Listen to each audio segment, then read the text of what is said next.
What's up, everyone? Welcome to the Game Plan. It's NFL Week 6, and I've got the GOAT with me, John Statsational Alessia, top 10 DFS player in the world, professional sports bettor extraordinaire, leader of the Sharp app content team, creator of the Statsational Power Rankings tool, which is the greatest tool for DFS and betting and everything that you're ever going to see.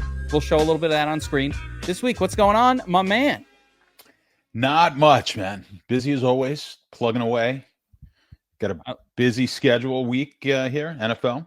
I like you locked up in the lab, coming up with bets for us, DFS plays, all of that. And that's what we're going to be taking a look at today. We're going to be taking a look at the NFL Week 6, main slate. Season is rolling through quick.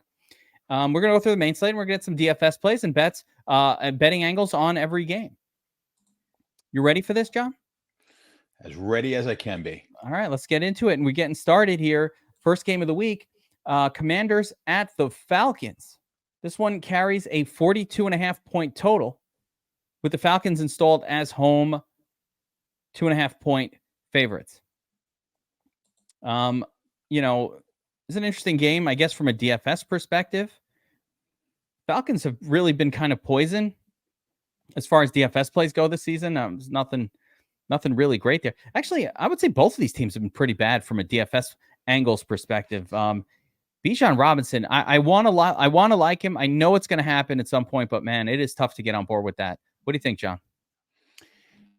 Yeah, from a betting standpoint, let me run through mine. I'll give you the numbers that I've got on the power ranking. Just so I've got it at 41 total, and we're sitting at like 42 to 42.5. So I'm pretty much in the ballpark there. I've got Atlanta as a bigger favorite than they are. That they're posted here. I've got them I've got them at a pretty large favorite just because Washington is just not rating very highly so far this year. I've got Washington as the second worst team, believe it or not, on the season. Now, they played a pretty weak schedule when you look at the power rankings and just have not performed all that great. I think part of that, they got that win in Denver, which has now proven to be not that great of a win. They beat an Arizona team barely, but Arizona has looked a lot better. So this Washington team, they get really manhandled by Chicago on Thursday last week. So they're coming off of that game. They get a little extra rest.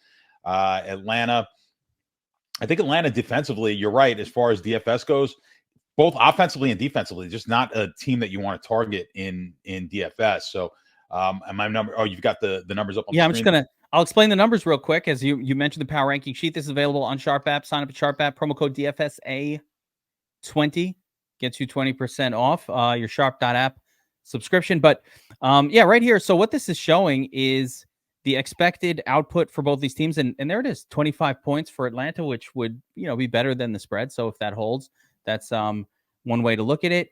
But more importantly, neither team projecting for a ton of passing yards. 184 versus 212, really ugly, slow games. Atlanta projected for 135 rushing yards, which sounds like it might be on the high side, John, but it's really not because they run two guys and the quarterback runs a little bit. So you end up with just not enough to produce a tournament winning score more often, assuming this holds. Yeah, that's pretty much it. I mean, DFS wise, I think the one guy of interest in this game though is Thomas at tight end for Washington. Yeah, Logan Thomas, 11 targets. I mean, he got a monster game on Thursday night. Atlanta has not done well against the tight end, so that's something you're going to want to look at. And I think he's in at like 3,500 or something like that on Draftkings. So reasonable price. It's not it's not a great tight end. I mean, it's never really great at tight end to begin with, but 3,500, you're getting a little bit of value there, I think. So that's an interesting play. I think betting wise, this is the old these Wong teasers. Like, you want those teasers. I know you like to tease all sorts of games, but these are the ones that you want to tease. Like, if you could take a Washington, you're going to cross that 3 and cross the 7. Those are always nice. If you take a 6-point teaser and get this one up to 8.5, I do like that. But yeah, as far as that, I mean, I would lean towards Atlanta on the game at the 2.5, but I like that teaser of Washington up to 8.5. Atlanta's just not the type of team. They're not going to blow you out. They play like a grinded out style. So you figure this game's going to be a little low scoring, and 8.5 seems like a lot for them to cover. So kind of like a tease on that one. I like that spot. I like that approach to betting the game. So yeah, I'm on board. And I think it's enough for that one. That is not a DFS special, but this next game for me is weirdly low on the game total scale. But for me, I think it's my favorite, one of my favorite, maybe my favorite DFS game to stack up, or certainly up there this week. It's the Vikings at the Bears. The Vikings installed as 2.5-point road favorites. The game has a 44.5-point total. And John, from a betting perspective, one thing I noticed, I checked the trends tab on the Sharp app, and the Bears have hit the over in 16 of their last 20 games. If you've just been betting the over on every Bears game pretty much for the last 2 seasons, you would be sitting at a 53% ROI. I like that over again here, but I want to get your take on that.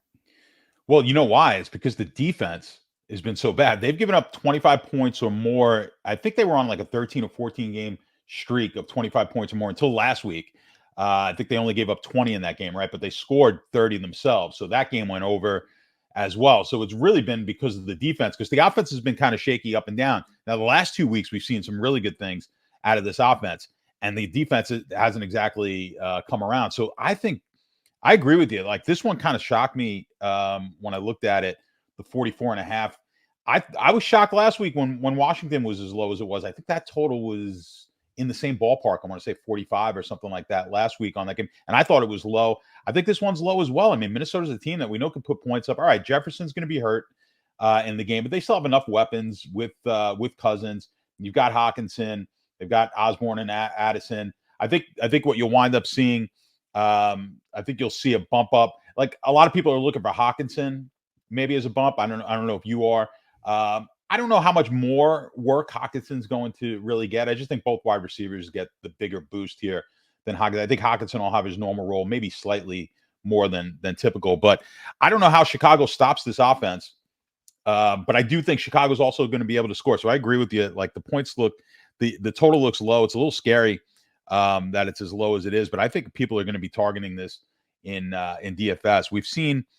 Just trying to see where the line where that total opened. It actually has come down, which is, I guess, it really the Jefferson news has brought this down.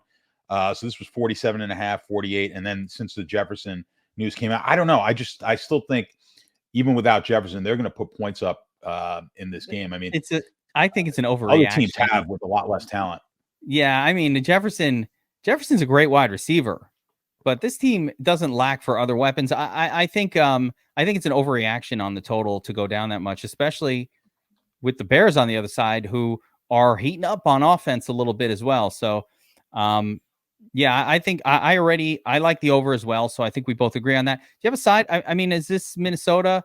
You really don't want to be taking Chicago to win a game. Like, they haven't won very often. Yeah, it's tough, but this is the one that you could actually you could pair it with the other game and tease this one up as well. I like Chicago getting the 8.5. So you could take both of those games, teasing them up. I do like the over. I mean, if I had to lean one way or the other on this game, the over is what I would like the most. I agree. I think it's a bit of an overreaction.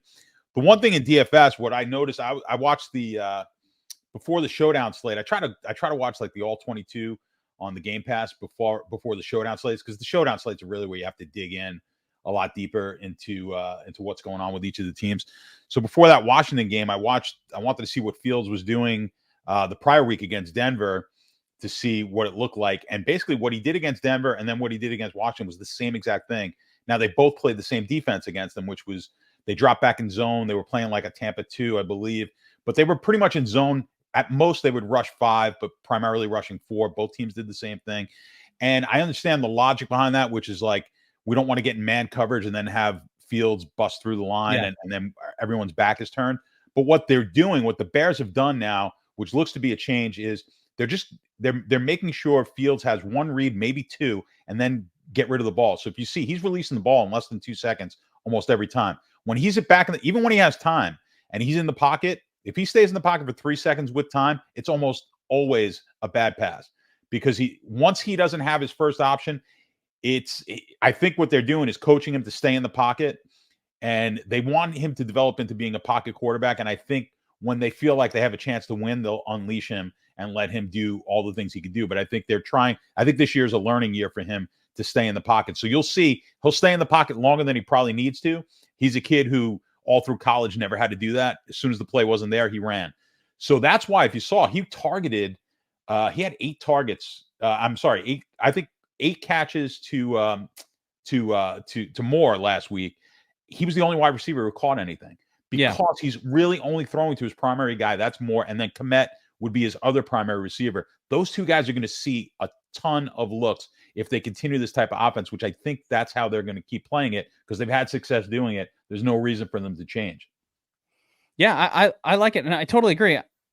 And that is the correct way to deal with Justin Fields. He needs to hit the first read. Remember a couple of years ago, or I think it was last year, where it was just Darnell Mooney only, and the occasional Cole Kmet as well. He's not a guy who's going to make it to a second or third read. That's not where his skill set is. I'd like to see him running even more. I love the fantasy version of Fields that runs a lot. I like Fields in this game for DFS purposes. I'm not going to put too much into the power rankings numbers on the Chicago side because a lot of what Chicago has done has been the past couple of weeks, and it's taken them a minute to get up to speed here. So I'm not going to put too much into it. But I do think, and I'm looking at the sharp Statsational power ranking sheet here, the fact that Minnesota is only projecting 81 rushing yards against the Bears shows you more how bad the rushing attack is for Minnesota right now. 339 passing yards. I think it's going to be all through the air for Minnesota here. So Addison, KJ Osborne, Hawkinson, all super in play with a nod to Kirk Cousins. And then on the flip side of this game, Fields, Moore, Kmet. You called it. You don't have. Oh, and of course, one more very important piece.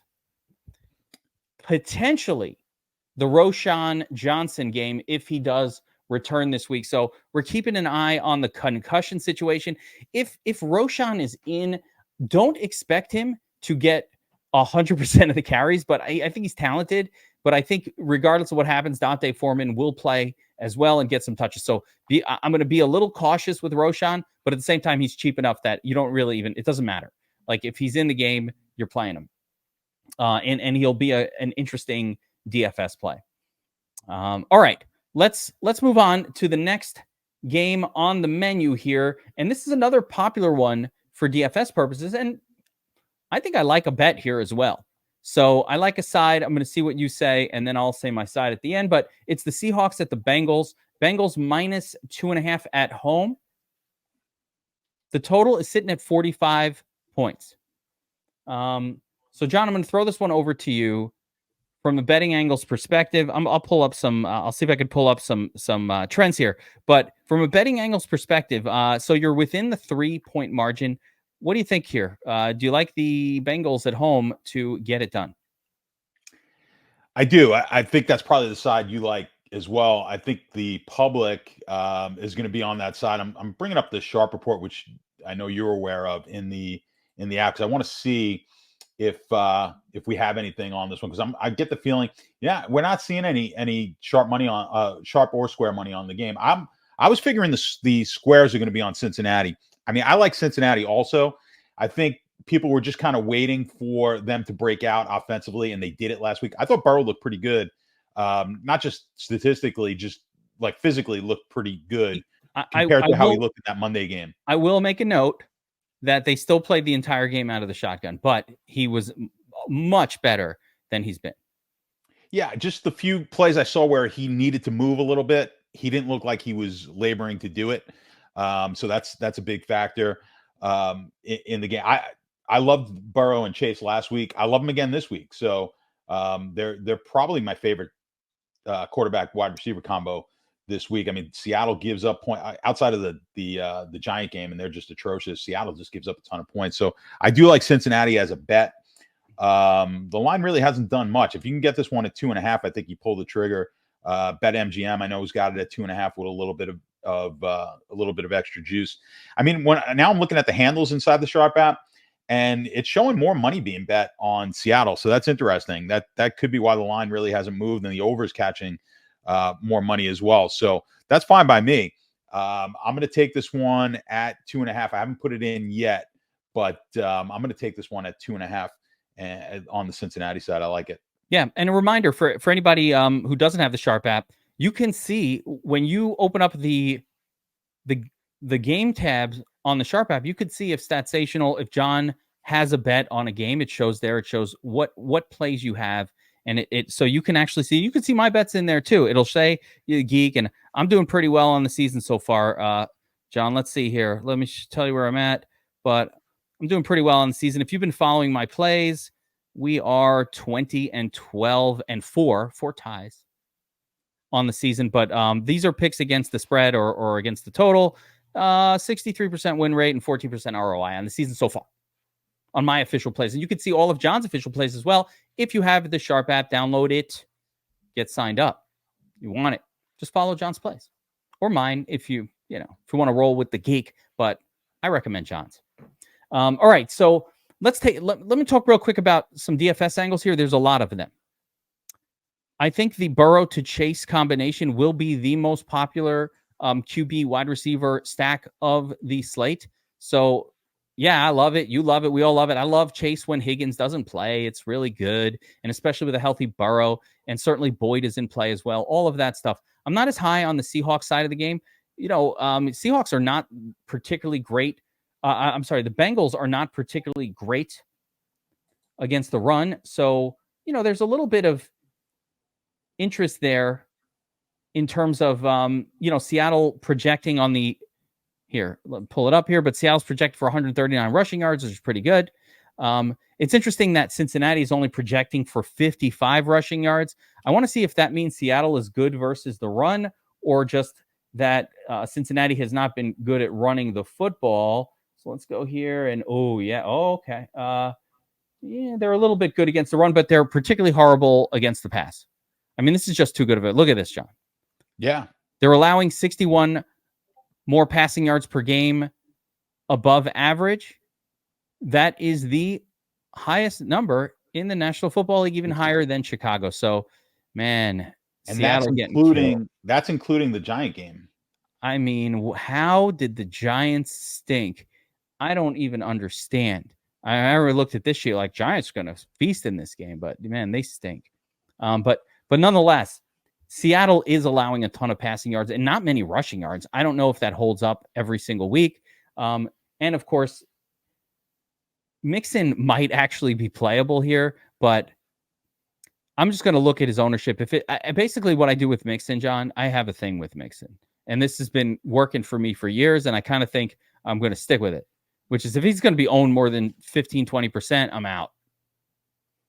He just disappoints so frequently. Yes, he will pop off once in a while, but fading him is worth more money than playing him more often than not. But if the ownership starts to go down to 10, 9, 8, 5%, now we can start to get on him. So I'm just going to use Mixon as I'm going to wait to see ownership before I mess with that. I don't think it's a bad spot for Mixon, but the power ranking sheet does not like the run against Seattle, or I think it's just easier to pass against them. Yeah, I mean, I think you're going to have to bump up. Cincinnati's a similar situation to Chicago. Like, they were so bad that the power rankings are going to have them a lot worse than that. They're probably like 3.5 points better than what the power rankings have right now, just because you were dealing with the Burrow injury. So if he's out of that, we're going to start seeing what we expected out of Cincinnati. So you got to account for that and understand that the rankings are based on what's happened, not what will happen. Yeah, for sure. All right, let's talk about the next game here. Not a very good DFS game, in my opinion. 49ers at the Browns. Browns are 7-point home underdogs. The game total here is an anemic 37 points. I believe that Deshaun Watson will be back for this game, John. I thought I heard today that he was not, because I thought PJ Walker was going to be starting. Is that what they're saying? I could have swore I just heard that on the radio a couple hours ago. Oh, man. I have a weird theory that Deshaun Watson is scared to play. I think there's something going on there. I just think he's scared to play. That he's been playing poorly and he's just afraid to be out there. I don't know. It's a weird theory. Not specific to this game, but kind of what I heard, where the team was basically saying, we think he's fine to play. And he's like, I can't play at 100%, so I'm not going to play. Like, I've never heard an NFL player really kind of say that. Yeah. Most quarterbacks will play if they could. And so I think there's something going on mentally here. That very well could be.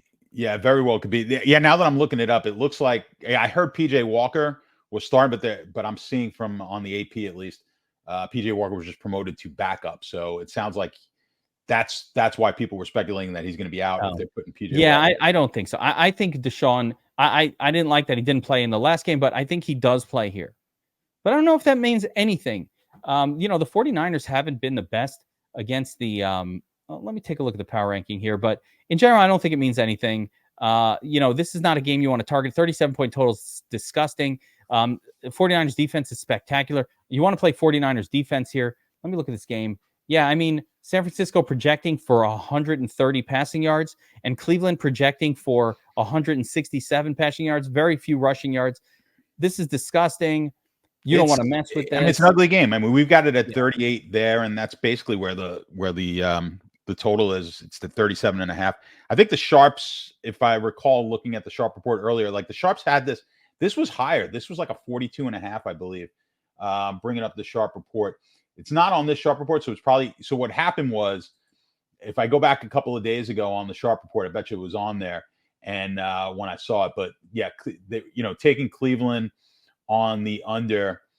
I think they hit Cleveland on the under. Yes, they did. So earlier in the week, I'll give you some insight into the Sharp report that Anthony updates for us inside the Sharp app. It's probably my favorite. You love the Sharp report. Yeah. See, I like the John Statsational power ranking tool, but your favorite tool is the Sharp report. Well, I love everything that's not mine because I have my stuff, right? So it's my stuff. But like the most benefit I get out of the Sharp app is the stuff that's not my stuff. And I think the Sharp report is the best aspect of the entire of the app, that and the top prop stuff, the Proptimizer stuff. But so yeah, as I'm going back on the Sharp report, Anthony updates this like 3 times a day. So just going back to yesterday at 4:30, the last update of the day, Cleveland was on the report as an under. Okay, so basically this was being bet at 41.5 earlier in the week, down on the under. Now what happens is, so Anthony's got access to this book, the sharpest plays. If they're on the same side of a game, he posts it on that Sharp report. They're not on the Sharp report anymore, which is implying and basically telling you that now some sharps have come in and hit the over because it's gotten too low. 37 doesn't mean much other than the fact that these could be the same sharps that took it under 41.5 and now they're trying to catch a middle. But they liked it. So basically, if this it will never get back up to 41.5. But it doesn't necessarily mean that the over, like they're expecting 50 points to be scored here. It's just gotten down to a value that's worthy of taking this one over. And I understand that totally. I don't know if I could take the under of 37 on a game like this. I think you don't like.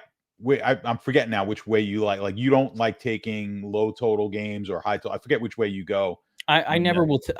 I mean, with totals, I'm not a big totals guy.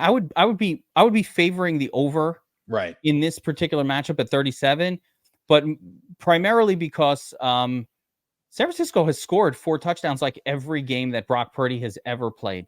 So in order for this under to hit, but I think it can. I think San Francisco can shut out Cleveland here. I think Cleveland, the Browns are not a team to perform well against a quality defense. That is, certain teams can't, like how the Giants, how Dallas can't play when they play a good defensive team. Giants just can't. There are certain teams that just fall apart. Cleveland is one of those teams. They're going to have a tough time against a quality defensive opponent. And so I just don't think Cleveland's going to do a lot of scoring here, but I would definitely lean the over because no matter how good Cleveland's defense actually is, San Francisco is a different kind of beast and they just are able to score at will. Again, I don't recall a game under Brock Purdy where they didn't score at least 3 or 4 touchdowns. And that is a spectacular record and number.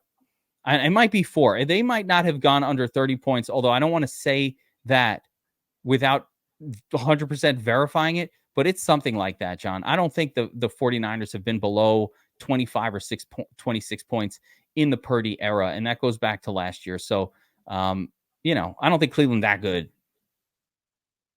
Just don't. Yeah, I still think it's a lot of points. I think this line, the line was like 5.5 yesterday. So I still think Deshaun Watson's not going to play. I think that's what bumped it up here.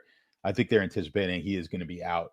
So, Yeah, I don't know. I mean, to be honest with you, I like Cleveland in the game because I think San Francisco coming I know it's totally against what you're saying, but I think San Francisco coming off that win, Cleveland coming off a bye, and San Francisco coming off like this monster win. I think they come out a little flat. I obviously they'll probably win this game, but man, if I can get 7.5 here, which I'm seeing as a possibility, it's like 6.5. It's pretty much 7 everywhere. I think you can still get 6.5 if you like the favorite with FanDuel. If you're willing to pay a little bit more juice, you can get the 7.5. But at 7.5, I think I'm going to actually pull the trigger on Cleveland. I'm going to go the opposite of you here, John. I like San Francisco. I don't even mind them minus 6.5. I'm not going to go more than 7. I don't mind it minus 6.5, but I'd rather just include it in my teasers. I don't see San Francisco losing to the Browns, so I'm just going to tease this one down to 0.5 point or under 3. I won't even tease it. I'll just alt line it really to 2.5 just to make sure, just to be more comfortable. But I'll have that parlayed up in a couple other spots. I hit 3 out of 4 on my sleazy teaser last week, and it was I think it was my first miss of the season. And we've been doing plus 250 plus. I did plus 450 teasers already 2 of the weeks. I had a plus 250 that hit, and last week was the first miss. I didn't feel good about it. I never felt good about it. I felt a little pressured to put that one in. I didn't love it, and so I'm excusing that one as not one that I was in love with. But I think I'll be teasing this one down, or I'll just take San Francisco straight. I think that Cleveland will have a hard time scoring, but I don't want to go against the great one, but every once in a while, I think you're more locked into the correct way. I like to do my square way. I don't, I don't hit 75% of the time. I'll take my 57, 58% hit and hit rate, and I'll be happy. So I lose plenty of them. So there's, but there we go. Over the long haul, we're trying to win a little bit more than we lose. That's for sure. It is the right way to go. All right. Next up, we've got the 0-5 Panthers taking on the Miami Dolphins, 4-1. The Dolphins are at home, 13.5 point favorites. The game total is 48.5, but obviously most of that is poured on the Miami side. I forgot to mention on the previous game, DFS angles, that there are none, by the way. Just to be clear, I will not play anybody from the 49ers Browns game other than maybe 49er defense. So I didn't have DFS angles for that one. I just in case we get a comment like, hey, you forgot. No, I didn't forget. It's nothing. But this one, so on the Panthers side, John, Adam Thielen's been doing it well for like the majority of the season. His salary keeps going up. He's up to $6K. I'm just not on it. Now, people saying, well, why aren't you on it? For the same reason I'm not on Garrett Wilson when Zach Wilson is the quarterback for the Jets. I don't think that Bryce Young is a good enough quarterback to support a 6K wide receiver most weeks. It's been happening with Thielen. I'm taking my lumps because I haven't been on the Thielen bandwagon. I'm taking the lumps, but I'm not jumping on the bandwagon now. The train has sailed. I missed it, and I accept it. I will move on from that one. On the Dolphins side, you have to make a decision. First of all, they're with Devon Achane out, you have Raheem Mostert lock button, especially on DraftKings where Raheem is in the 6,500 range. I can even see Salvin Ahmed coming into play late in this game in a blowout situation. Probably not going to do it. Is Wilson going to get any snaps here? I do not think he will play this week. He's in the window to return, but he is not practiced. I don't think it's going to happen. I think he's got a couple more weeks or at least another week or so. So it's just Salvin Ahmed as the backup. I could see a scenario, John, where Raheem Mostert, as he was referred up until this year, most hurt, because he's never made it through a season uninjured. And as a matter of fact, he really is an injury machine. But I see a crazy scenario where Mostert gets hurt. Salvin Ahmed comes in and wins the Millie Maker at 0.05% ownership. I mean, it certainly could happen. You can have the right game script for it here. Imagine I said it on this show and then it happened. Yeah, but unless you actually play it. I'm not saying I'm going to play it, but I'm saying I said it on the show. So at the very least, we'll come back here next week, flip that segment, and be like, right? I can't promise anything. The big question in this game really is, it's once again Tyreek Hill. Tyreek Hill's so good, he doesn't need a competitive game. Puts up 35 last week in a beating. Can you go? I mean, you can go, and you probably should go back to Tyreek Hill. But he is so expensive on DraftKings and FanDuel. 35. He has 90 over 9K, which means 30. He needs to score about 35, 36 just to keep you on pace for 200. Don't have to play him. No, you don't have to, for sure. He's been doing it though. He had a blowout. They had a big spread last week, and he got there. Yep. But Waddle is an interesting case, right? So he did get, Waddle got targets last, just didn't score, and he hasn't gotten in the end zone. So it's been slow. Like, you have to imagine he busts out one of these weeks, and there's no reason why this wouldn't be the week. So at least if you wanted a piece of this game, you can get a little cost savings and maybe go the Waddle route and hope it's his week to throw up 30. One problem with Waddle has been, and I think so there are a bunch of players on DraftKings in particular that I consider to be just perennially overpriced. Like, they're not priced correctly to their mean outcome. And Waddle is just one of those guys. T. Higgins is another one that I always talk about. He'll have a pop-off game, but he rarely just makes cash value. Like, if he's not popping off, he's burning you. I wish Waddle was 6,500 instead of 7,500. At 6,500, I can live with the 12, 13 when bad game, or the 10 or the 12. 7,500, that just destroys you. So I like him GPP only. GPP only. Very much like an only tournament play. You guy cuts coupons also? I do. Yeah. See, I mean, that's the thing. I don't know if I cut the coupon. Now it's digital. Come on, get with the program, bro. Yeah. Nowadays, you just plug it into your thing, and you go in the supermarket, digital coupon. It's already loaded on the card. I'm clipping them. I'm not good at it. That's why you got to win at gambling, because you're not saving money at the supermarket. I know. I'm not one of those people who, like, you ever see those shows where they spend like $1,000 on groceries and they get $40 back? Yeah, no, you don't. I get the circular. It's like my favorite day of the week. I'm like, oh, the circular's here. What are we eating next week? Oh, filet mignon's on sale. Let's go. You know what I mean? Like, I'm in. Love that circular. Some Tropicana, little 2 for $5 action. Okay. Yeah, I got off the fruit juices. No more. I used to drink a ton of orange juice. I don't do it anymore. I literally drink seltzer almost exclusively. Oh, I love that. Yeah, I love seltzer. Yeah, I'm seltzer. I used to drink. Problem when I keep seltzer in the house is then I feel the urge to make myself an egg cream, and I don't want to do that. I always have. It's too much. I don't. Egg cream is such a Brooklyn thing. Like, you just revealed yourself, bro. Yes. If I just doxed you. Like, the only people who know what an egg cream is are people from Brooklyn.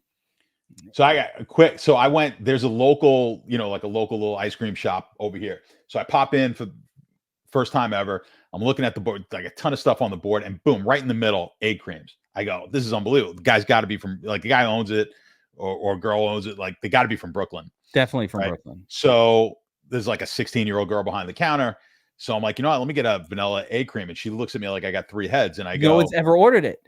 Right. And she's looking at me. She's like, I don't know what that is. I'm like, it's on your menu, So she goes, well, I never heard it. She's like, I've only been here 2 weeks. I never heard of it. So there was another kid working there.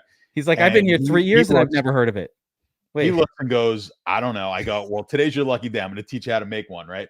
So I go, listen, it's only a couple of ingredients. I'm explaining it to her. And I go, you need club soda. And she's like looking in the fridge. I see her opening up the fridge, and there's got to be 500 cans of club soda. She goes, we don't have any. I go, that's it right there. Or I think I probably said seltzer and the can said club soda. Oh my God. She didn't know what it was. I'm like, you have it right there. She was getting all confused. And then eventually I was like, all right, just give me a milkshake. So it never happened. You can't ask for an egg cream in Florida. That is the most. It was on the menu. It's such a Brooklyn thing. I can't even believe you would order a thing like that. It's not that good. On the menu. All right, let me just show one thing on the power ranking sheet about this game that's interesting. So again, Miami projecting for 203 rushing yards, and the only running back who's healthy is Raheem Mostert.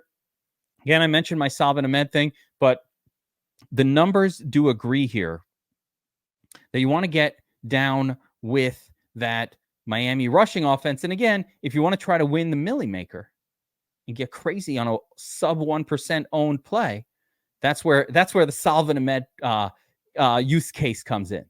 It could happen. It's probably not going to happen, but if it did, maybe you win a milli. All right, let's keep it going, John. Wait. Did we talk about bets? Yeah. So this game is minus 13.5. Yeah, 13.5. I mean, I'm just looking. I'm like, it actually looks too low, And the scary thing is, my models love Carolina, which they have like every week. So I've got a team like that every year that never wins, but they'll continually trigger. It looks like Carolina is going to be that team for me this year. I don't know if I'm going to take it, but 13.5. It's like Miami looks like. I mean, certainly offensively, they're the best team in the league, and Carolina. I don't know. It doesn't make any sense. You would feel like this line. I mean, it's tough to say 13.5 looks like a low line, but you would think at home this line would be even higher than it is. So I'm a little skeptical there. I mean, it was 10.5. The look ahead line's gone all the way up to the 13.5. But I mean, nobody's betting Carolina. I mean, all the money's coming in on Miami. So we're going to see. I mean, the money's coming in on Miami. If this doesn't go higher, that'll give me a little bit more confidence to take Carolina. But as of right now, I'm taking Carolina or nothing. But I'm going to see, like, if this line continues at 13.5, that's actually going to give me more confidence that Carolina is the bet, because all the money's coming in on Miami. Yeah. This one for me, I'm not going to pull the trigger on Carolina. Listen, if you like Miami, I think you do one of those, Gargano type of bets, and go ahead and take them at like some ridiculous. Take them at like minus 24, minus 28, and roll with it and be like, I'd rather do that than lay the 13.5. I'd rather just get plus money and say, all right, maybe they win this game by 40. Go pizza. I also think this is it's a comfortable game to add to your teaser as well. So I do think Miami wins this game in the end. I don't see the Panthers having the firepower to come out with a W at the end of the game. Could they keep it close? Could they be ahead? Miami have to win at the end. Something crazy like that could go down, but this is a pretty comfy one to throw in a teaser as well. But yeah, I'm not taking the Panthers. They looked a little better last week, but not good enough. All right, John, next up we got the Colts at the Jaguars. Jaguars 4-point home favorites in this one, 45.5 point total. Colts led by Gardner Minshew for this one. At the running back position, Moss last week still getting all the carries. Jonathan Taylor worked in real slow, just under 10 snaps for Jonathan Taylor. So it was the Moss show. Meanwhile, the Jaguars coming back from London, 2 weeks in London. They won their games, looked okay in winning. Travis Etienne really, really stood out in those games. Quick glance at your power ranking sheet here regarding this game. And I mean, it looks like lots of offense. I like this 127-yard number for the rushing attack for Jacksonville. Makes sense to play some ETN here. Lots of potential passing yards there, 278, 242 for the Colts. Colts are getting a number based on, Richardson mostly, and they'll have a more maybe I don't know what changes with Minshew, to be honest. Maybe a slightly more accurate quarterback. I don't know really what changes, but certainly a guy that's going to throw more frequently and not run the football all that much. There are some serious DFS spots here that I love. The last time Gardner Minshew played for the Colts, Josh Downs, the WR2, got 11 targets in that game. I think it was 8 receptions. Josh Downs is sub 4K on DraftKings, and to me, one of the better pay down options on the slate and on the week. I kind of don't mind Gardner Minshew a little bit, and maybe ETN, and maybe those pass catchers for the Jaguars. So a couple spots that stand out. Nothing screaming except for the Josh Downs play, which I think is an incredible value, and of course Michael Pittman. Everybody's in play. You can play them all. What do you say, John? Well, betting wise, the public is on the Colts in this game pretty hard, which I don't know. I'm a little surprised at, especially with Jacksonville coming off that big win that they had last week. But I mean, maybe they're discounting it because Buffalo had the travel. Buffalo traveled on Friday, which I didn't get. Like, I would have went early in the week, but Buffalo traveled on Friday, and maybe the whole narrative of Jacksonville coming back. I mean, you've traveled abroad. I've traveled to London many times. It's like, I would assume they came back early Monday morning. Like by the time the weekend rolls around, you're fine. Like it takes you a couple of days to snap out of it. Yeah, I don't see necessarily. I don't see jet lag like being an No. issue. But I think people are buying into that. But I mean, this game went from 6 down to 4.5. I don't know. I'm leaning towards the Jacksonville side of this game. I just think it's a better team. I think they've started off slow. They've played kind of a tough schedule, if I'm not mistaken. Yeah, if you look at if you look at the power rankings, it also tells you what their schedule. They've had the toughest schedule in the league. I'm trying to think. They've played Buffalo. Who else has been on there? They've played some pretty good teams so far. I cannot remember who Jacksonville has played. I'm trying to. They played. Well, they opened against Houston, right? That was a loss, but Houston's now looked a lot better. The loss looks less bad, but I mean that was a rookie, in his first start. I still think they started real slow, but they seem to be playing much better now. So we'll see this game. I just think I think this is the better team. I'll take the Jacksonville side of the game here at home. I think Jacksonville was my pick to win this division. I think they win this game to get themselves back in a solid footing to win that division. I still think they're the best team there. I'll take my chances with Lawrence. I like Minshew, but they've got the better quarterback. I think they've got the better overall roster. So I like the 4 points there. The total, I think the total is right where it should be, but I do think this is a pretty good game for DFS purposes. It's probably one of the 3 best games I think on the board here for DFS. We could see some fireworks in this game. I feel like we've been waiting for the good version of Trevor Lawrence all season. I don't even think with the 2 wins in in London that we've actually seen Trevor Lawrence at his best. So I do think that's coming still. I came into the season in love with Lawrence as a quarterback and this Jacksonville team, just like you. I feel like the same. And, the first couple of weeks really kind of pulled me out of that. And now that they're back from Jackson, I kind of want to see it. Now, okay, you won in London against, teams that were at a disadvantage. They were flying out. They're not used to it. The greasy food in London, that messes with your stomach, John. Not everybody can handle that. Start eating, greasy fish and chips. It's oily. Not everybody's got a stomach like me. Well, the curry could get to your stomach too. Oh, you start eating the curry. Yeah, I mean, there's a lot of things. And when you go to London, the food's different though. And that is a thing for players. Like they don't have their normal nutrition. They don't have their normal stuff. So I think teams are at a disadvantage heading out to London as opposed to Jacksonville, who goes all the time, and they were staying there. So I think they had a little. I want to see it. I want to see it at home. But I agree with you. I think there's a lot of potential goodness here. And again, min salary, Minshew. Okay, I'll take it. I'll take his pass catches a little bit. I like those. I like them all. I like this game. The one guy I don't know that I can pull the trigger on is Moss, because at some point Taylor's going to start eating into those touches, and he just can't keep doing it. I'm not buying that. Again, that's another train that I missed that I don't think I want to get onto now. All right.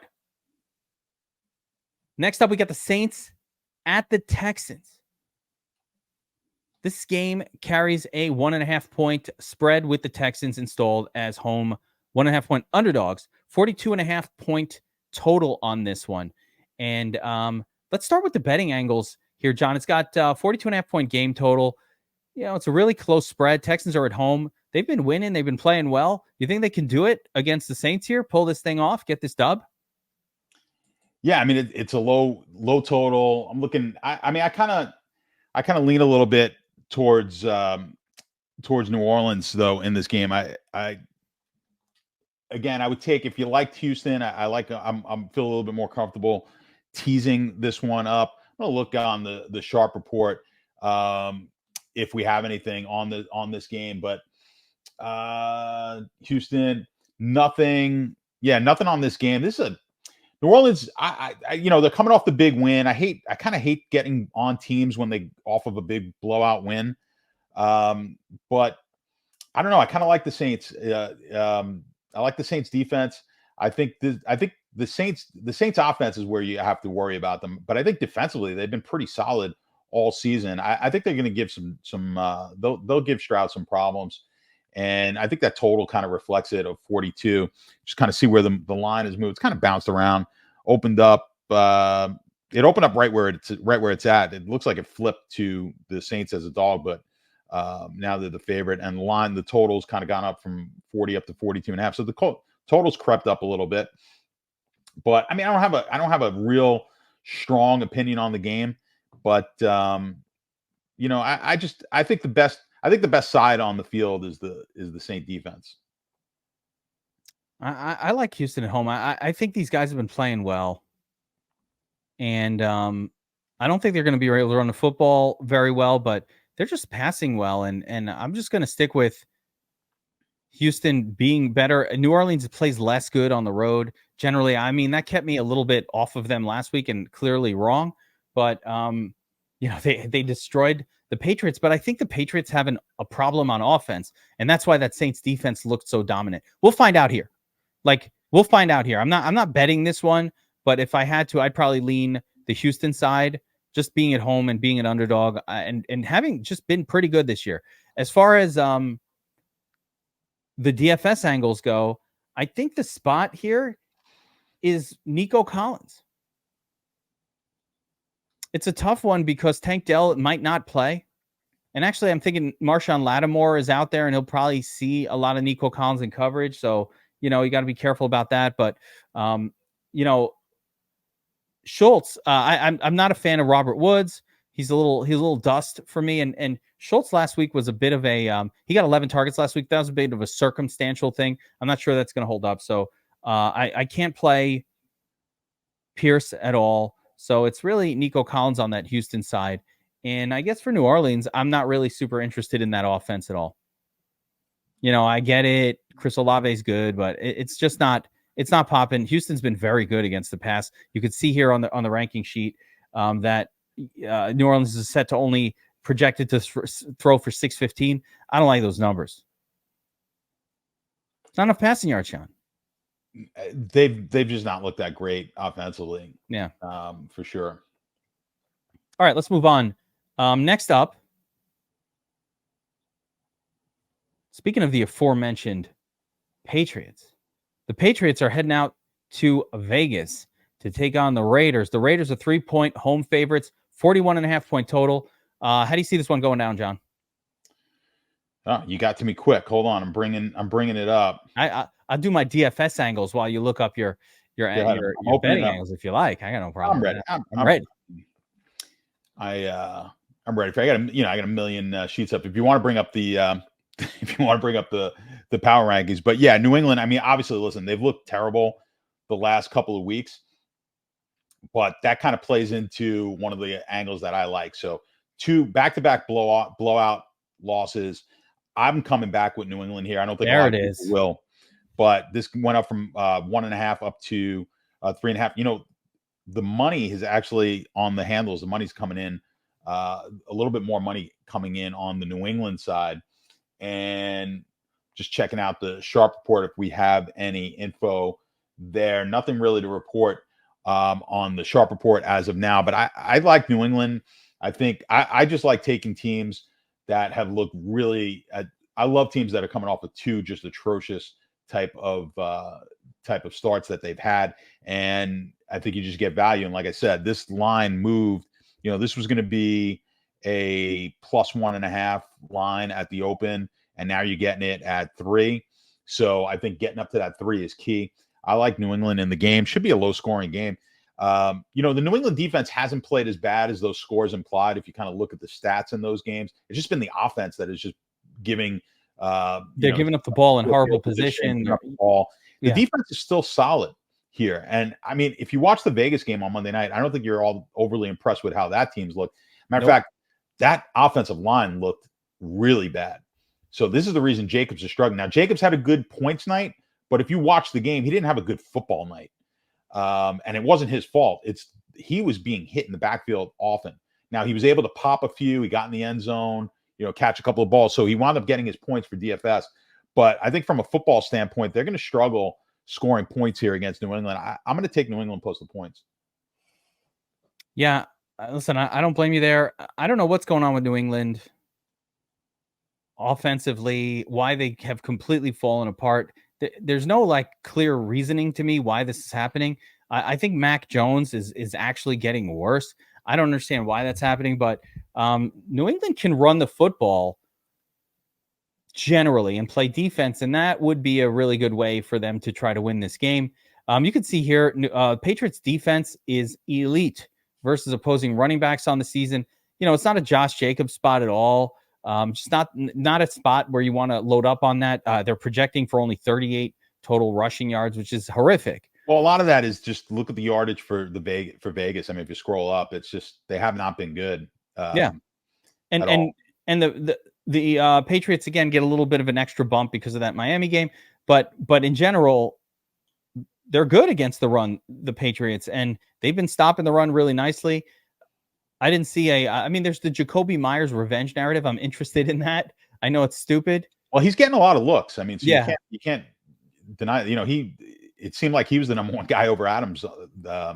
They bracketed Adams in that game, and so Myers got the passes, and New England is likely to do that as well. They like to take out your best guy. So Jacoby Myers by default should be the play of this game. If I could figure out which New England pass catcher was viable, I would certainly, Kendrick Bourne, but I'm not doing that. So I'm just not going to mess with that situation. Well, the other problem you have with the running back situation is I think Zeke is really at the point where he might be splitting 50-50 with. It is. You can't trust Ramondre. Ramondre is only for what I call, projection bros at this point. Like last week, I didn't have Ramondre even on my list, and he's projecting so well. And I was like, wow, this guy is where people are going for the chalk this week. I didn't play him on DraftKings at all. I X'd him out. So. But if you didn't X him out, he was in like 40% of your lineups. You had to.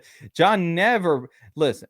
We talk in the offseason. I know how you make lineups, and for you to X a player out.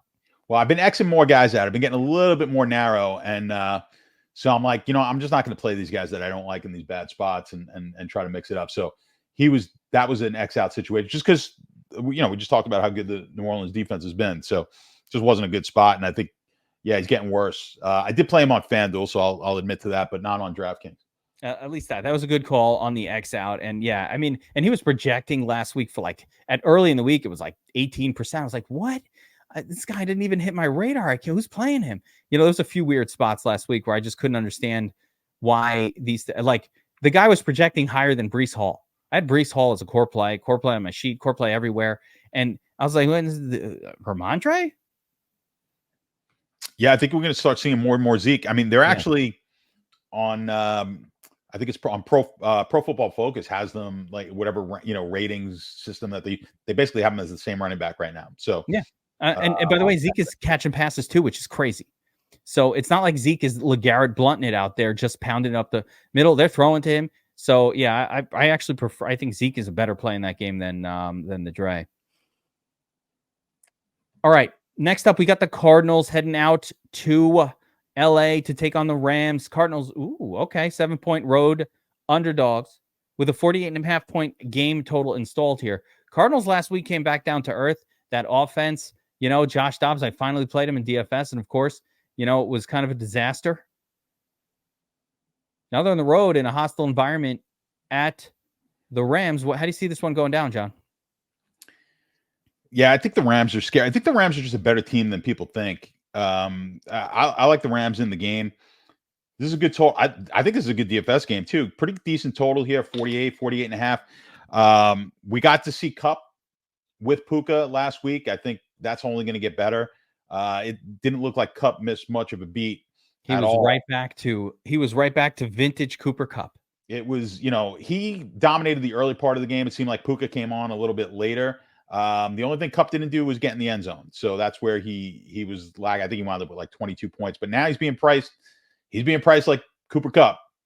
And the other problem is, Puka's being priced not all that much lower. So from a DFS standpoint, like you want to have some of this game, and it's going to be tricky to get the pieces, although Stafford's actually at a decent price, I think. And then you could get Dobbs, but what is it? 6,100. I'm going off the top of my head on yeah, but you could go that way. See, here's the thing. The problem is I like the pass catchers for Arizona in this game at a cheap price. And the guy I really like is Rondale Moore. So you don't have Connor in.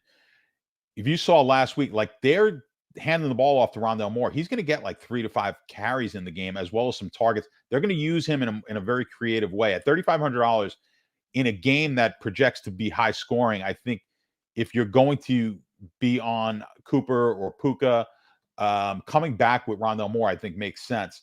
And I think obviously a lot of people are going to be on the running back whose name is now eluding me, who I never heard Kyron of Williams, great play. No, no, no, no.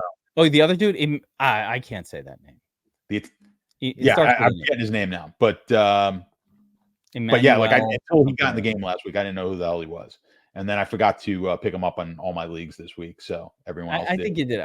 Yeah, I'm fine. I wasn't going to go crazy anyway. He's going to be a part-time type of pickup, and I didn't really need running backs, but I knew he was going to be a guy everybody was looking for this week. But yeah, I'm fine with him because his price is decent. I think he was.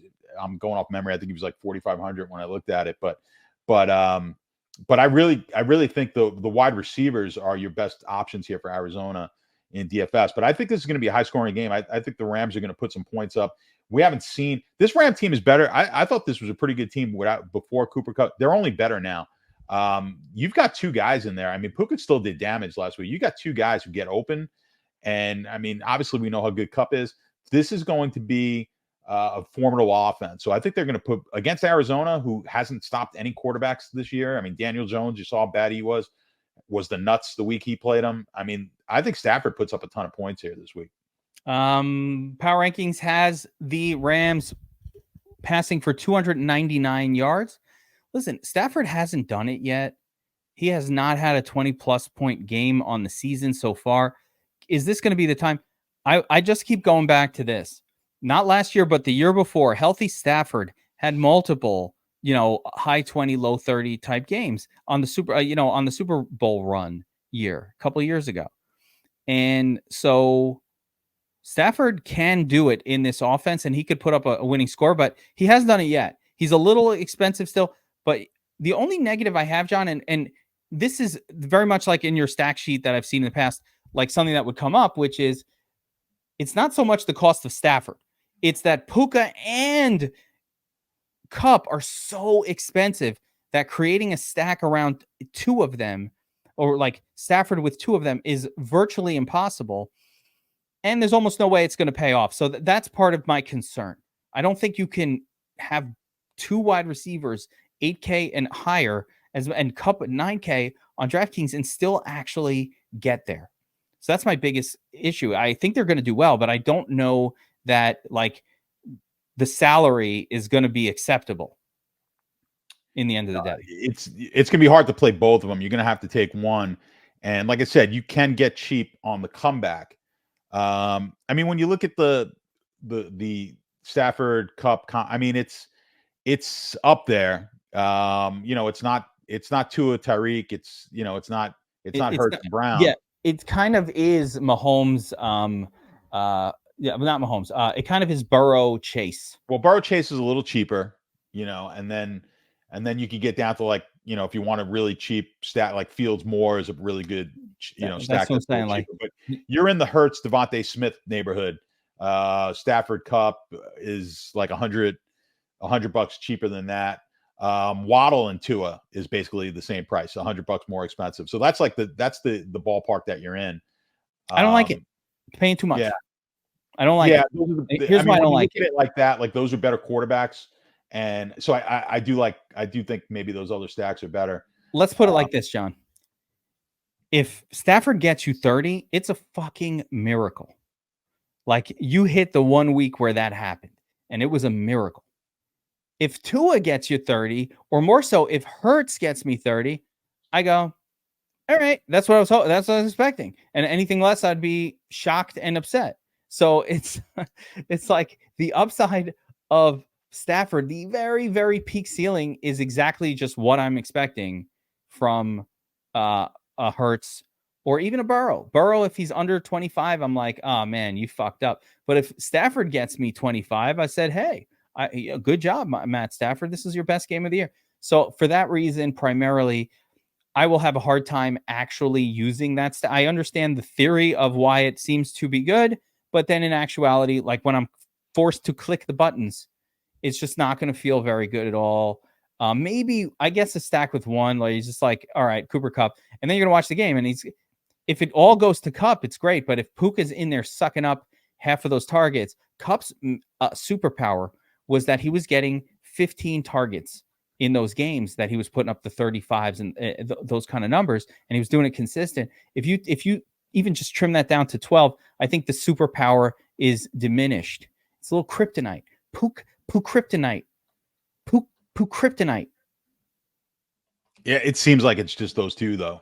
I'll tell you that. Like, Yeah, to that is the nice part. Yeah, that is the nice part. You're just going to get Atwell for a bomb here or there, but other than that, like, they're getting all the targets. I mean, Higbee's not a thing. Like, that's the good part. So if you're using them as a piece, I mean, who knows? Maybe maybe the Millie is Dobbs with two of them coming back. Something like that could work. And I think I like the concept in your mind of, fuck it, Dobbs just burned everybody last week, but he's been more games of 20 plus than under 20 on the year.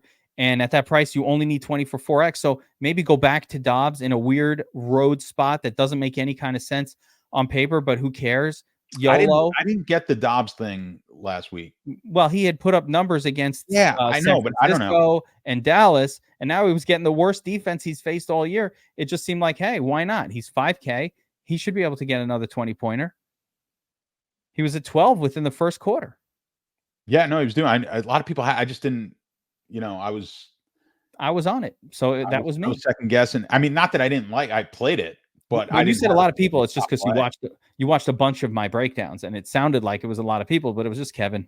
Oh, it was probably just you. It was just me. Sometimes I fall asleep with YouTube on, and then I wake up to you. So maybe that's what was in my head. It was just me. I'm taking the hit. I will take all the hate. I got the emails. I got the hate DMs on Twitter. Why'd you tell me to play Dobbs? And, F you suck. And I was like, you know what? That is how it goes. And all I say to the haters is, I played him too. So at least our misery, we were miserable together. And that's love, really, isn't it? Isn't that what love is? It loves love company. That is love. Okay, so anyway, where were we? I love your call on Rondell Moore. I'm down for Marquise Brown as well. The Marquise de Brown. I'm fine with that. I like that spot. Yeah, I just love getting down there cheap at like 3,500, and it's like, no, I like the thought process of Rondell getting a couple runs. So that is very appealing. I will be on that as well. And Rams defense. You're going to see he's going to get the ball like inside the 10. They're going to give him an end around inside the 10. If he could, bust it for a touchdown. But 3,500, you could be looking at a nice 20-point day. And then you put that with like either Puka or Cup or God forbid, both. That could work. Do it. I don't even think it needs to be part of the game stack, though. That's a standalone playable. Yeah. There aren't that many. Play, but if you want to get that game stack, I'm just saying it's doable, even though they're expensive on the Rams side, because you got some cheap options on the Arizona. That's fair. Eagles at the Jets. With the Eagles, I like this game. This is another one, John. I'm just gonna tease it. I'm gonna lock it. There's so many winners on the slate. My sleazy teaser is gonna be going nuts. Make sure you signed up at Sharp App, guys. I am going to be giving out the teaser of the year, and I'm pretty confident I'll be able to get up to plus 450 on this one with only spots that I'm super confident in. This one's going to be on it, but you got the Eagles at the Jets. Eagles installed a 7-point road favorites, 41-point game total here. The Eagles. I'm a Jets fan. So I'm just going to tell you this. The Eagles are going to rout the Jets here. Unless they come in, and the other negative for the Jets is they're coming off a win. The Eagles aren't going to be like, oh, these guys suck. The Jets have won a couple games already this year. They're 2-3. You don't look on paper like a complete turd team. Eagles are not going to be like set up for a letdown game. I don't see how the Eagles don't come in and defensively put a beating on this Jets team, offensively destroy them. It is a bad scene for Los Gatos de Nueva York. Telling you. As far as DFS, so I'm just going to tease this one under 3 just to make sure it's a W, but I would be laying the 7 as well. Yeah, I don't love the game. I mean, yes, Philly should win this game. I'll tell you this. I only watched the last couple of weeks of Jets offensive I watched the all 22 on the Jets because I wanted to see what Wilson. I wanted to see him against Kansas City because I knew he had some bright spots in that. He did play well. To see what it was. Let me tell you something. It's really. I wouldn't even put the bulk of the blame on Wilson after I watched the game. That Kansas City game, it's either he had guys in his face real quick, the offensive line broke down, or he never had anyone open in that game. When he made those throws late where he hit the back shoulder a couple of times, he had the one that was actually the first, like, I forget who he threw it to down the sideline for like 20 yards on the back shoulder. And the wide receiver made a really nice play. That was one of the few mistakes he made. He had someone wide open at the other side of the field that he missed. But I'm watching that and I go, every play, the Jets, this is what they were doing. Like, Kansas City was basically dropping back 7 guys into coverage because 4 guys were beating the offensive line, which is always tough on the quarterback. So he had 7 guys, and the Jets would run like 2 or 3 guys into a pass pattern. Like, how are you ever going to have anyone open in that scenario? So the Jets never had anyone open, and there was no creativity in the play calling. Hackett could go, he could have his celebration that he beat Denver, which is a terrible team. But let me tell you something. I went and watched the Denver also. It is atrocious play calling. So, I was down on Wilson and all that. I'm like, maybe it's not all him. And I don't know how much Aaron Rodgers was going to help this. I mean, it would have been better, but this offensive line is fucking terrible. So I don't know. Yeah, I do like Philly in the game. But with all that said, they were right there with Kansas City. And I think the Kansas City defense is probably better than Philly's defense. No. Hold up. You're right. You cannot. That was Kansas City's karma letdown game. That had nothing to do with the Jets. That was the Kansas City came in and the football gods said, you're going to lose this week. Taylor Swift, you're out partying with Hugh Jackman the night before the game. Blake Lively's over here hanging out. There was a karmic reason why the gods of football needed the Jets to keep that game close and should have won the game if the referees hadn't stepped in and prevented the win. But that was a karma win for the Jets. That was not a Jets team that could hang with Kansas City. A good Kansas City team beats this Jets team 48-0. That's what I'm saying. You can't look at that game and say, oh, the Jets hung with Kansas City. The Jets did not hang with Kansas City. T-Swizz was there. There was all kinds of other shit going on.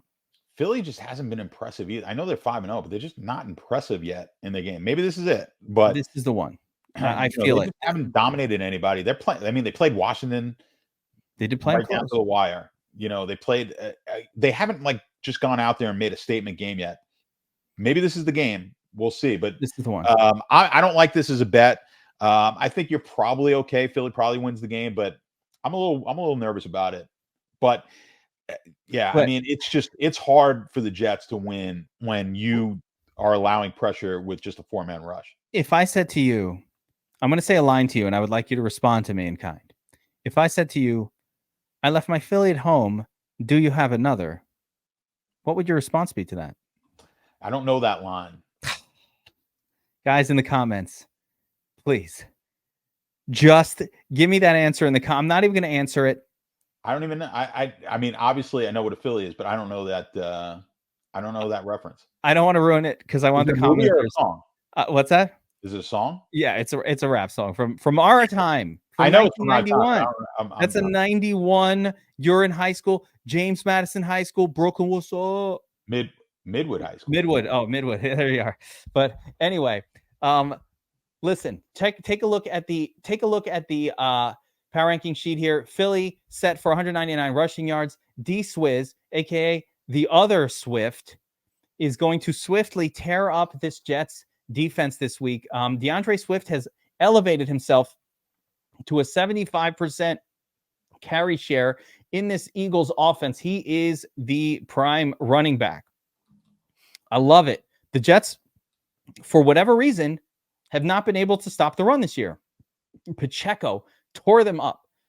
Every running back has really done damage. Jaleel McLaughlin, aka Urkel, has he tore him up as well. So give me some D Swift in this game on the Eagles side. Eagles defense, if you could pay up for them in DFS, that is a spot I want to take a shot on. I think it's important to take shots on defenses that can get you 20, even if you have to pay up on occasion. You see it last week. Everybody who had a nuts lineup last week played the Saints. Now, you didn't have to pay up for them, but you've got to hit that 20. If there's a 20-point defense and you don't have them, you're not probably going to win a tournament. So I like the Eagles defense in this one. Jets are unplayable across the board. I'm not touching anything. 76-yard rushing projection, 186 passing yard projection. Even the Eagles passing, I don't think they're going to need to do it. They're too expensive. If I had to play one, it is most definitely Devonta Smith, not A.J. Brown in this game, because A.J. will have sauce on him, and there's no reason to throw. You don't want to throw out the sauce. So really, I like this game. I'm shocked that your power ranking, I mean, it's right there. It says, 6 points. So it's right with the actual spread, but tease that Eagle spread under 2.5. You're good to go. Lock in that win. And DeAndre Swift will be one of my favorite running backs that is off the beaten path. No one plays Swift, John. I don't know if you know this. He never gets ownership. Ramondre was getting ownership above Swift last week. Like, what are you doing? What are people doing? Play Swift. I want you to agree with me. No, I don't disagree with you. I like DeAndre Swift last week. Why doesn't anybody play him? I don't know. He never has ownership. I left my Philly at home. Do you have another? I'm sure I know the song. I just don't know the lyric. I can't think of it. Smooth B. I don't know it. I'm going to let them answer it in the comments. I'm not going to say. I'll tell you after the show. Okay. I'll do it after the show. I don't know why it came to me just as you were talking about Philly. That's all that popped in my head. Okay. Where are we? Final game of the slate. The Lions at the Bucs. 4-1 Lions, 3-1 Bucs. Lions are 3-point road favorites in this one with a 43.5 point total installed. This is a great game, John. So let's talk betting angles first. So get your betting angles ready for me. 3 points, road favorite, Lions, 43.5 point total. Yeah, I mean the public is the public's well, hold on. The handles have this where the public is on Detroit, but the money coming in on the Tampa side. So I think we see the same thing. If I bring up the sharp side is Tampa here, isn't it? So yeah, Tampa looks like the sharp play. And I don't have a side that I love on here. I would probably lean the Tampa side. I'll take the points at home, especially if I can get the 3.5. The line moved. I mean, the line went up from 2.5 up to the 3.5. So it has moved in Detroit's favor. I want to see how this one plays out and see how the line moves during the week. This is an interesting game.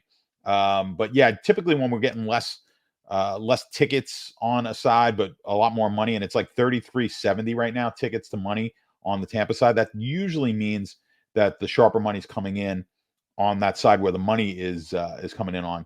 The total's gone from 45.5 down to 43.5. Again, you look, what you're going to want to see is if the line started to move in Tampa's favor as well, that's going to be a big signal. So if this line starts coming down to sub 3 or anything like that, that'll be a huge signal that Tampa's very live in this game because the public likes Detroit. I'm going to bring up the power ranking sheet here real quick, and I think there are some telling things here. I think there are some things going on in this game that people just is not common knowledge, and I think this will bear that out. So when you take a look at Tampa, note that Tampa is allowing 24 fewer rushing yards per game than average. So they are a quality run defense. Getting torched a little bit by the pass, allowing 24 more passing yards per game than average. So you start to break that down. Maybe Montgomery, again, is priced up crazy high. Jahmyr Gibbs returns. Probably not the week to play Montgomery, or I'll probably get off the bandwagon that I've been riding. I had a core play on Montgomery last week, so we're going to shift off of that, I think, a little bit this week based on this defensive metric. You can throw against Tampa, though. But the one that I really want to point out is that Detroit is quite a quality defense here, allowing 37 fewer rushing yards per game below average. Oh, I actually got that other thing wrong. And allowing just about league average, just slightly below average versus the pass because they're stopping the run so well. And I was actually wrong on Tampa. They are better both versus the run and the pass, allowing 5 fewer yards per game. So they're above average versus the pass, but the pass and quite above average versus the run. So the first thing I'm coming away with is 2 good defenses. Can't really run on Tampa. can't really run on Detroit. So already wipe out any kind of Rashad White thoughts. Here's the thing about Tampa. And this is the thing I don't really get about the line. I'm not sure if Mike Evans is playing this week. If he doesn't play, they lack the weaponry that you need to win an NFL game. It's just like a simple thing. I don't think you could do it with Godwin as your only real weapon. And I'm sorry, but Cade Otton at tight end is fine, but like he's not a weapon. And Trey Palmer is the backup. Well, I've never even heard of this guy. He's a rookie. So I don't know. I think Mike Evans is a really critical part of this game. He doesn't seem like he should be, but I think he is, John. If he's out, I don't see how Tampa can keep up at all. I think it's just a defensive game. I don't mind either defense. I actually made my first lineups this week with Tampa because they're so cheap as my defense of the week because they're good. But I could see going with Detroit defense as well. I don't like the DFS angles here at all. Amon-Ra St. Brown, maybe. That might be the way I'd go. But for the most part, I don't like this game from a DFS perspective at all. What do you think? I mean, I agree with you. Historically, Goff on the road hasn't been great outside of Detroit. He's been better this year, but historically not great when he's out of the dome.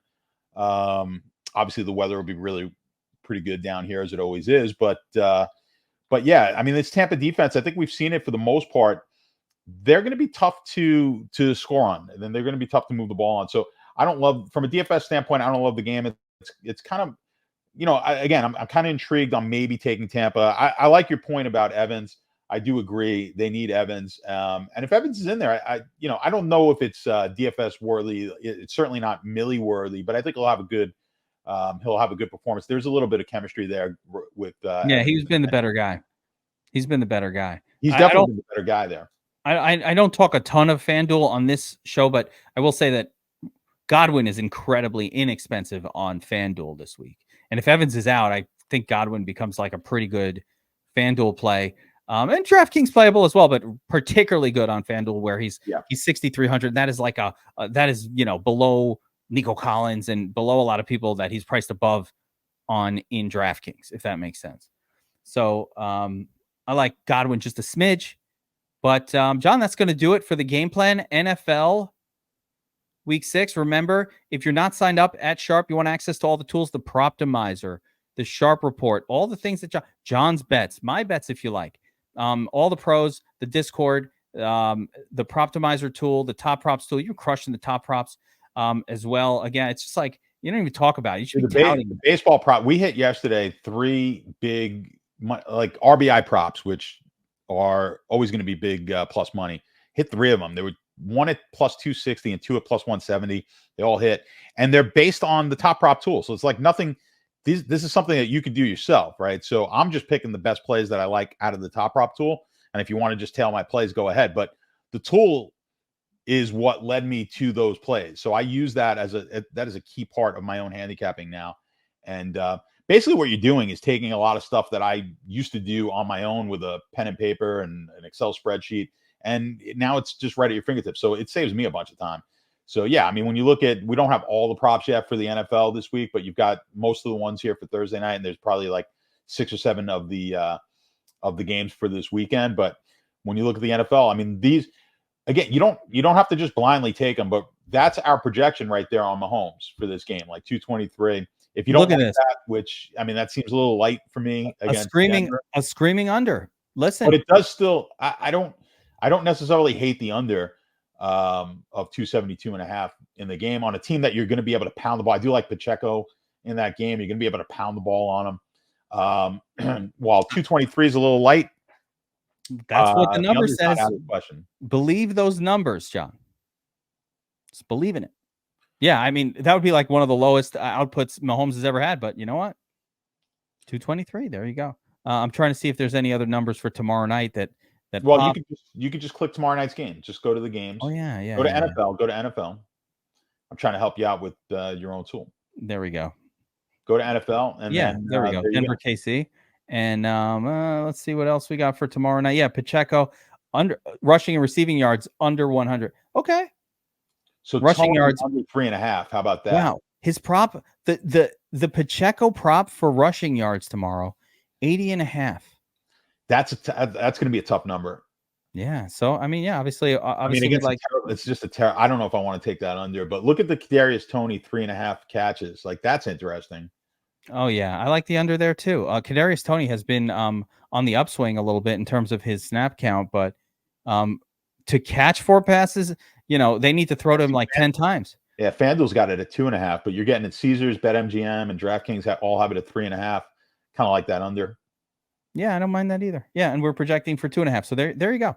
Anyway, that's Top Props tool. Make sure to check that out. Promo code DFSA20 is 20% off. That's that brings that subscription down to $39. It is totally worth it.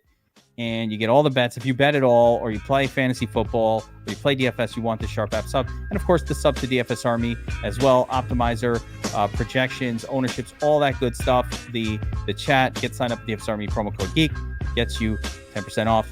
That's going to do it for the game plan. NFL Week 6. We will see you guys at the top of the leaderboards.